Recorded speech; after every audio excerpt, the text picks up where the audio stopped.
Friends, Sudhanshu Ayurveda YouTube ಚಾನಲ್ಗೆ ಸ್ವಾಗತ.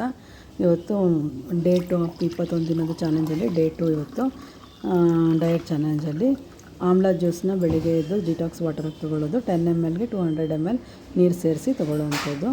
ಅದಾದಮೇಲೆ ಡಿಟಾಕ್ಸ್ ವಾಟರ್ನ ರೆಡಿ ಮಾಡೋದು. ನೆನ್ನೆ ವೀಡಿಯೋದಲ್ಲೇ ತೋರಿಸಿದ್ದೀನಿ, ಮತ್ತು ಇನ್ನೊಂದು ಸಲ ತೋರಿಸ್ತಿದ್ದೀನಿ. 1 ಲೀಟ್ರ್ ನೀರಿಗೆ ಚಿಯಾ ಸೀಡ್ಸು, ಸಬ್ಜಾ ಸೀಡ್ಸು ಒಂದೊಂದು ಚಮಚ ಹಾಕಿ ನೀರಲ್ಲಿ ನೆನೆಸಿ ಆ ನೀರನ್ನೇ ಇಡೀ ದಿನ ಉಪಯೋಗಿಸೋದು. ಉಳಿದ ನೀರು ಕ್ವಾಂಟಿಟಿ 2-2.5 ಲೀಟ್ರನ್ನ ಹಾಗೆ ತೊಗೊಳ್ಳೋವಂಥದ್ದು ಮಾಡಬೇಕು. ಮತ್ತು ಮಧ್ಯದಲ್ಲಿ ಗ್ರೀನ್ ಟೀ 2 ಸಲ ಬೆಳಗ್ಗೆ ಸಂಜೆ ತೊಗೊಳ್ಳಿ. ಮತ್ತು ಊಟಕ್ಕಿಂತ ಅರ್ಧ ಗಂಟೆ ಮುಂಚೆ ಆ್ಯಪಲ್ ಸೈಡರ್ ವಿನಿಗರ್ನ ಒಂದು 10 mlನ 1 ಲೋಟ ನೀರಲ್ಲಿ, ಬೆಚ್ಚಗಿರೋ ನೀರಲ್ಲಿ ತೊಗೊಳ್ಳಿ. ಅರ್ಧ ಗಂಟೆ ಮುಂಚೆ ತೊಗೊಂಡು ಆಮೇಲೆ ಊಟ ತಿಂಡಿ ಮಾಡುವಂಥದ್ದು. ಆಮೇಲೆ ತಿಂಡಿಗೆ ಇವತ್ತು ಮೊಳಕೆ ಕಟ್ಟಿದ ಕಾಳು ಮತ್ತು ಆ್ಯಪಲ್ಲು ತೊಗೊಂಡಿದ್ದೀನಿ. ಮೊಳಕೆ ಕಟ್ಟಿದ ಕಾಳಿಗೆ ನಾನು ಯಾವ ತರಕಾರಿನೂ ಆ್ಯಡ್ ಮಾಡಿಲ್ಲ. ನೀವು ಬೇಕು ಅಂತಂದರೆ ಈರುಳ್ಳಿ, ಕ್ಯಾರೆಟು, ಸೌತೆಕಾಯಿ ಎಲ್ಲ ಆ್ಯಡ್ ಮಾಡಿಕೊಂಡು ತೊಗೊಳ್ಬೋದು, ಚೆನ್ನಾಗಿರುತ್ತೆ. ಮತ್ತು ಮಧ್ಯಾಹ್ನ ಲಂಚಿಗೆ ಚಪಾತಿ, ಅದೇ ಮೊಳಕೆ ಕಟ್ಟಿದ್ದ ಹೆಸರು ಕಾಳು ಇತ್ತು ಅದು, ಮತ್ತು ಸೊಪ್ಪಿನ ಹುಳಿ ಮತ್ತು ಸಲಾಡ್ಸು ತೊಗೊಂಡಿದ್ದೆ. ಅದ್ರ ಜೊತೆಗೆ ನೀರು ಮಜ್ಜಿಗೆ ತೊಗೊಂಡಿದ್ದೀನಿ.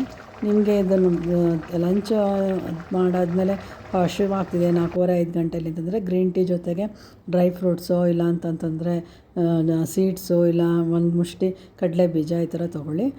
ಇಲ್ಲ ಮಖಾನ ತೊಗೊಳ್ಳಿ, ಮತ್ತು ರೋಸ್ಟೆಡ್ ಮಖಾನ.